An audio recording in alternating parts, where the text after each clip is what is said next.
Welcome to a podcast episode. I haven't done one in ages. Just been putting it off really and been so busy, but I'm going to be talking about high highs and low lows and how to navigate that and my opinions on it with my life, and platonic love and comparison are my topics today, so I'm going to waffle away as usual. Okay, so I've learned a little bit more about myself this week, I'd say. I feel like I've always struggled with high highs and low lows in the sense of I'm either having the most amazing time and I'm hyperactive and just got loads of energy, will talk to anyone, or don't want to talk to anyone, will not open any messages, will not clean my room, have no spark, no motivation to do anything. And quite often, and what my friends have been helping to point out to me recently is I go through stages where it's up, down, and I do struggle to find the middle ground sometimes. I've worked very hard to get to the middle ground and make the middle ground a safe place for me, which is all the healing I talk about of going on walks and cooking and doing things that I enjoy where I don't need a friend to join me, things that I enjoy within my own company where I feel content and not necessarily on a high, but just content and peaceful and happy. And for me, I feel that's true happiness, and if you can enjoy that, that's amazing progress. So I've worked so hard this year to find that middle ground, to make it safe, to make it enjoyable, and to genuinely love it, and I do. But then I go through a stage where I have so many fun plans or lots of really high intensity fun things, and I feel I use all my dopamine then. So then coming back to that middle ground feels like a low and feels not as fun as it was maybe before I had these high highs. Eventually it settles for me. Eventually I come back down to the middle and I'm fine, and that's this week.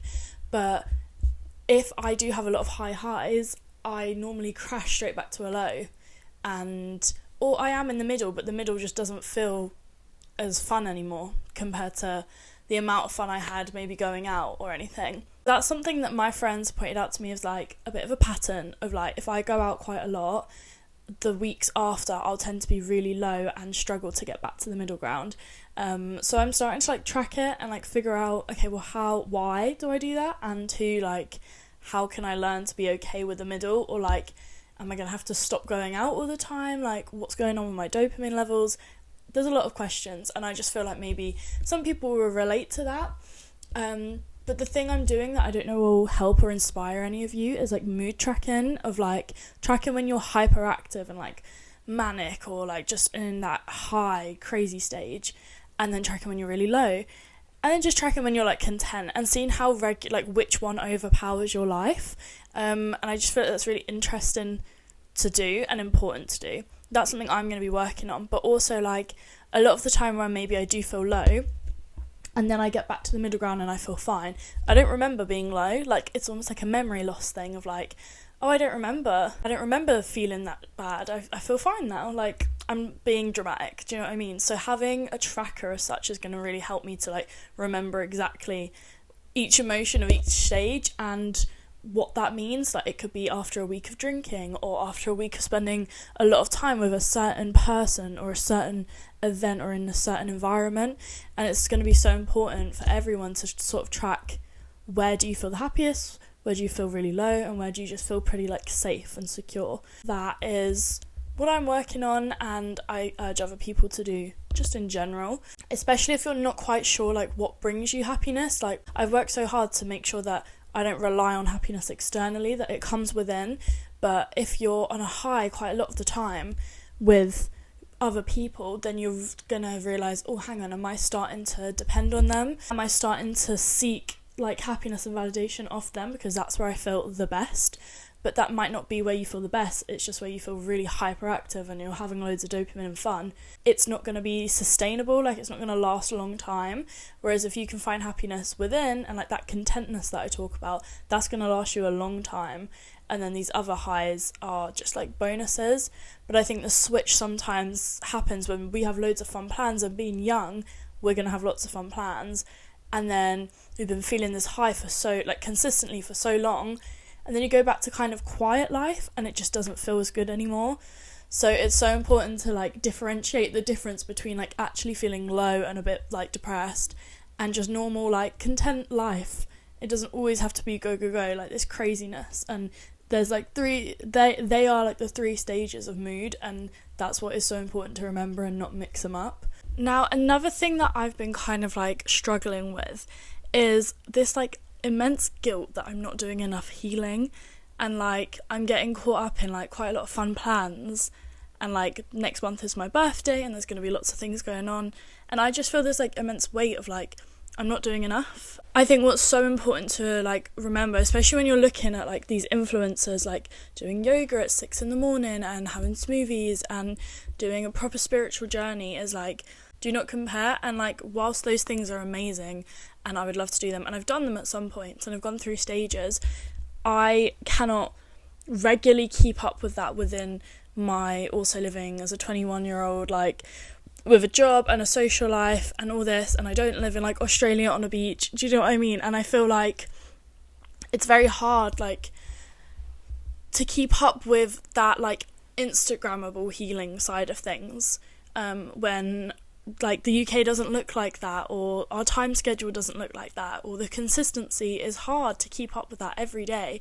And I feel like I've had this immense guilt of being like, I'm not doing enough. And I'm like, hang on, take a step back and just like give yourself a little pat on the back of like, you've made maybe just minor changes, but those changes have changed your life around. Like for me, getting myself up for a walk and cooking a like nourishing meal is 2 lifestyle changes I do regularly now that I didn't do before. And those things is like so healing for me. It just, sometimes it doesn't feel enough when I see these other people and compare, and I just feel like comparison is literally the worst thing in the world, and do not do it, because everyone's journey is different as well, especially with healing. Like some people have been through like horrific things where they might need deep rooted like herbal yoga, like meditational type healing. Some people might have not been through as crazy of things but have been impacted mentally the same way, and they might prefer like quiet healing of just talking to a therapist here and there.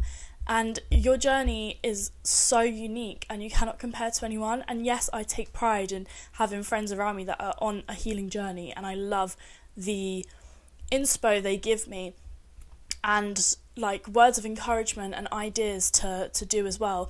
But I do feel like sometimes those things just don't work for me, and that is okay. And if there's anything I talk about that doesn't work for you, then obviously don't do it. Like, you need to find what's going to work and heal your issues as a unique individual, and no one can really tell you 100% what that's going to be for you. People like me and my friends can just throw ideas at each other and hope that maybe one sticks. But I've definitely been like, I've been in like a bit of a crisis at the moment of like, this whole year I've done a lot of that deep healing and constantly been trying to look for like meditation or yoga or like things like that I could get into that would help.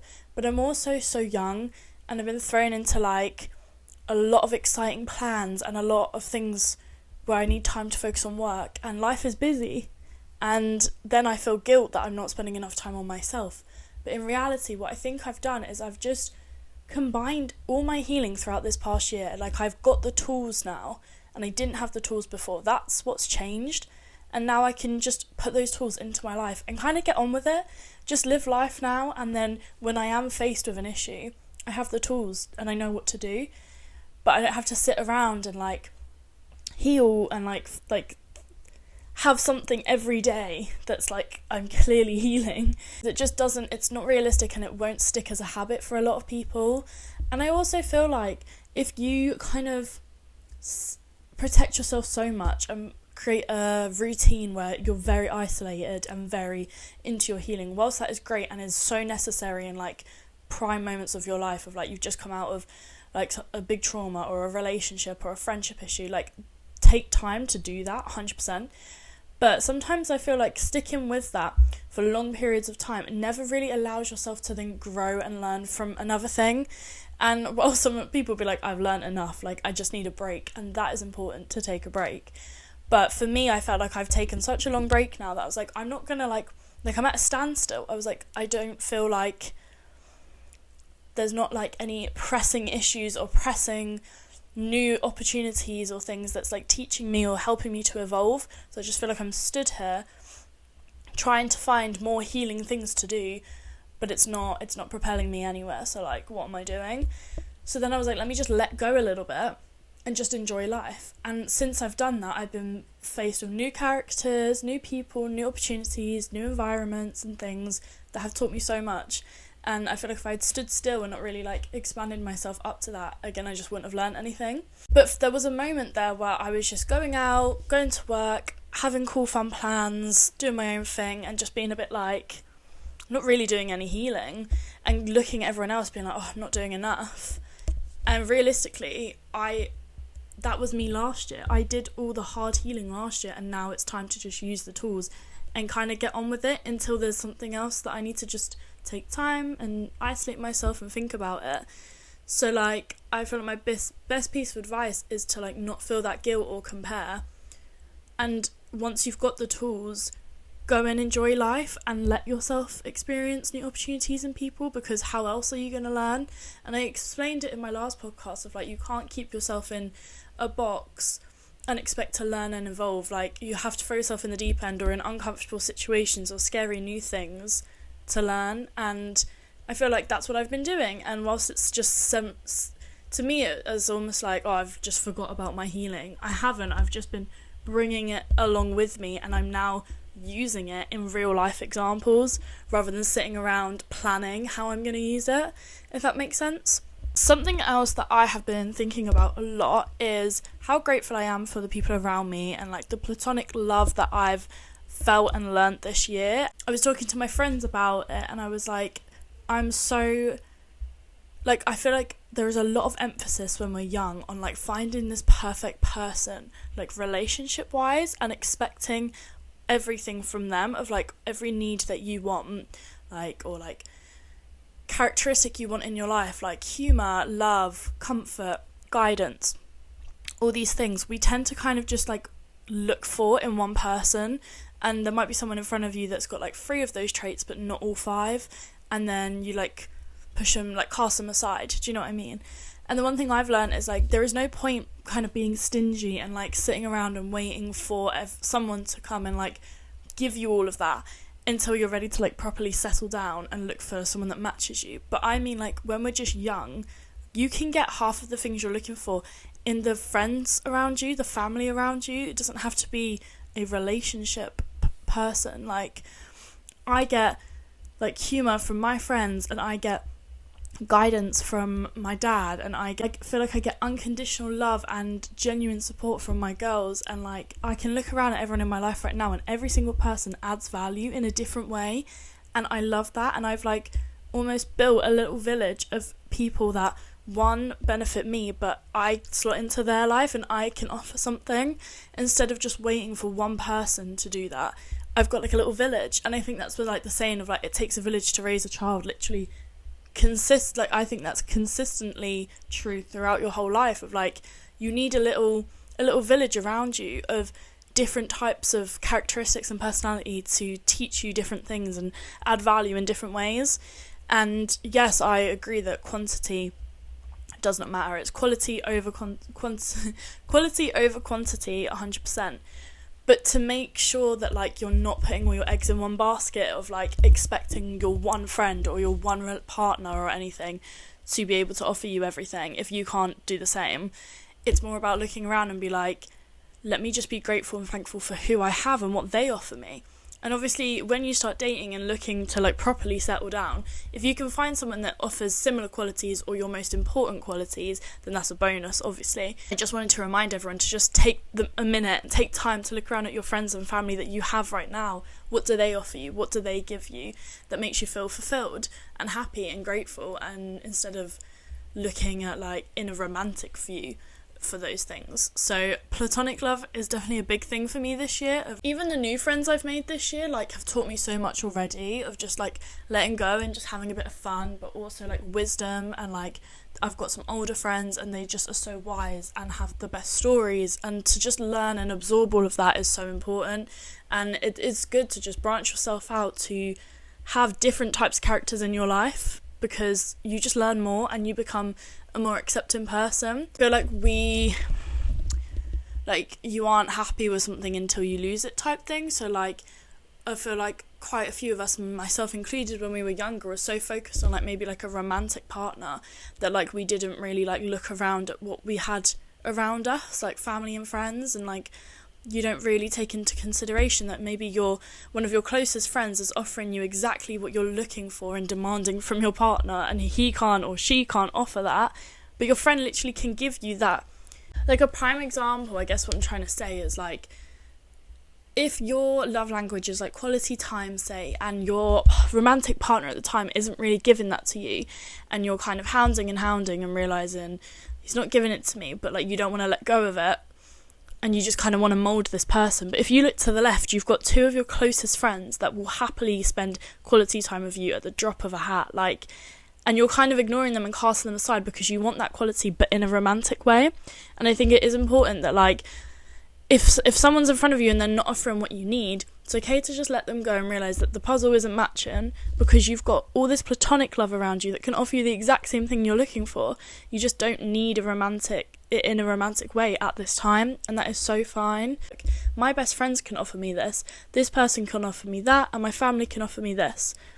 Great. And then what can you offer yourself? Like, important not to rely on other people for these things, but if you can offer yourself all those things, love, guidance, support, and then your friends can add to it, then imagine your standards for when you are ready to settle down will be so high and so good, because you'll meet the perfect person, because you're not going to settle for someone that doesn't even offer what your friends would already offer you or what you would offer yourself. I think everyone definitely, I say this all the time, but everyone definitely comes into your life at the exact right moment. Like, they're always there to add value or teach you something or just get you through like a certain chapter in life, and you're there as well, vice versa. You're there to do something and teach them something as well.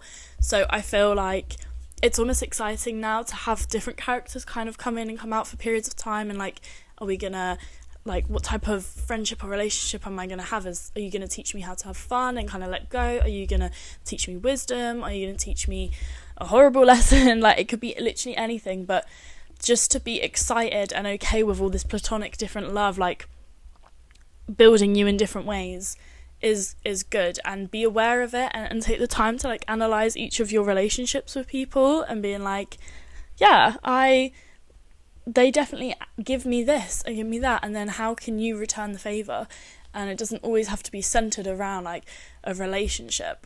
I think once you do kind of have like an opportunity or a person or something kind of come into your life, don't push it away because of like self-sabotaging. Like, I feel like sometimes we get that and we're kind of like looking at all the ways this could possibly go wrong, or like why it's not good enough and why Sometimes I do think you have to kind of be like, look, it's almost fate that someone's been put in your life for a reason. Don't now kick it away. Do you know what I mean? I think if it's obviously there for a reason, don't be so quick to put your guard up and be like, nope.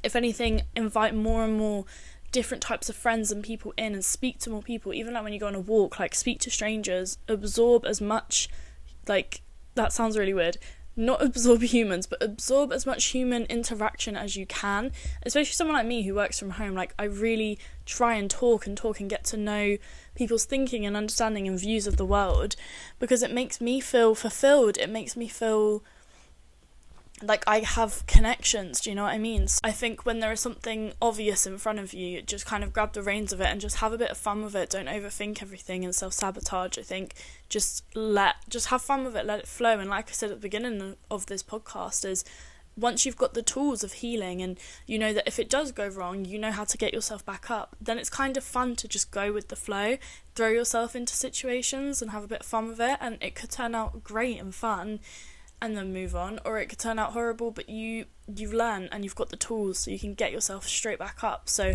I think don't be afraid anymore. Just throw yourself into all these fun situations and understand that you've got the tools and you can do it. It's almost like a test. It's like, okay, your deep healing of like learning all these different ways of dealing with like anxiety or self-sabotage, insecurities, whatever your issues were, and now you feel like you're not doing it enough, like I was saying. Now it's almost like the test, like the exam at the end of the school year of like, okay, put these things to use now. Let go have fun, let people come in and out, and prove that the tools you've just like studied for the last year work.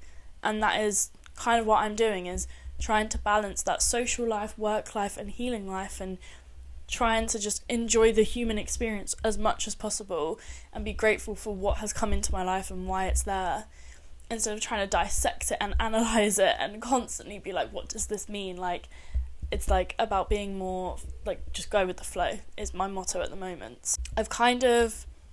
My advice for this week, and it changes every week, is like, don't be so uptight, I guess. Just let go a little bit and have fun, and just remember your roots and your tools and your healing and bring it along with you, and you'll be fine. Don't feel like you can't enjoy good things because of the way your story's gone or anything. I feel like as long as you've taken the time to sit there and like, again, work on those tools, work on the healing, and be like, okay, I made this mistake, these people in my life have made me feel this type of way, let's work on that, let's heal it. Then once you've done that, you are ready to throw yourself in the deep end, and you're allowed to attract good things and just have a bit of fun. I feel like where people get carried away is like, but again, my important thing, because it is very easy to get caught in the whirlwind of like fun and just being like, well, I'm putting my healing to practice. You have to have regular check-ins with yourself. You need to, I think, master the art of like self-awareness, knowing when you're like triggered, knowing when you're being a bit of a bitch, knowing when you're happy, knowing when you're relying on other people for happiness. Like, to be all aware of it, then you can go and have fun with it, because you can do regular check-ins, like either write things down, pretend you're on the phone, have a talk to yourself, just talk out loud, pray, whatever you want to do, of just like, okay, how am I doing? Like, speak to your friends. Like, my friends are really good to like put me in my place when they notice a pattern with my behaviour. And I think it's just good to have close friends you rely on to just say like, can you keep an eye on me? I'm going to let go a little bit and just go for it. But if I fall, to have a good support system to pick you back up is really, really important. But yeah, we all deserve good things. I think it's just important to make sure that there's a little bit of hard work to begin with. Then treat yourself with like the experiment of just like letting go, but then have regular check-ins and self-awareness of being like, okay, is this adding value to my life? Like, am I good? Am I treating people good? Are they treating me good? Like, is this happening at the right time for a reason? What's this teaching me? Just constantly ask yourself questions, but also learn to not do that all the time, and to let go and make mistakes and have a bit of fun, because that's the only way you're going to learn and grow. So balance is key, and it is hard to balance all these different things. Even I'm struggling, but it's just a little reminder for myself and for my friends watching. But yeah, life is all about balance, and that is pretty much it for today. I'm going to end it there.